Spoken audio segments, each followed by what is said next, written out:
Hello everyone. এই ইয়াররিংসের পেছনে একটা সত্যিকারের গল্প আপনাদের সাথে শেয়ার করব। চলুন তাহলে। এই ডিম্বাকৃতি শেপের ইয়াররিংস বানানোর জন্য আমাকে প্রচুর মেহনত করতে হয়েছে। আমার প্রিয় কাকিমার খুব ইচ্ছে ছিল এই ডিম্বাকৃতি শেপের ইয়াররিংস পরার।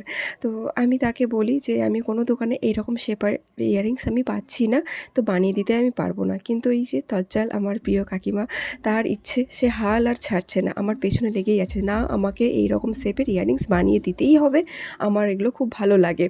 তো যাই হোক, সে আমাকে তার মাথা থেকে বুদ্ধি বের করে আমাকে সে একটু বুদ্ধি দেয়। আমিও নিজের একটু বুদ্ধি খাটিয়ে এইরকম শেপের ইয়াররিংস আমি বানিয়ে ফেললাম। তো সে খুব খুশি। তো কেমন লাগছে ইয়াররিংসটা পরে জানাবেন। এই ইয়াররিংসটা এমনই একটা সিম্পল অথচ গর্জাস। সব কিছু সব জায়গায় ক্যারি করা যাবে। আর এইটুকু আমি আমার জোর দিয়ে বলতে পারি, যারা অভিজ্ঞ জুয়েলারি যারা বানায়, আজ অবধি এরকম কার্ডবোর্ডের ওপর ডিম্বাকৃতি শেপের ইয়াররিংস কেউ বানায়নি। আমি নিজে বানালাম।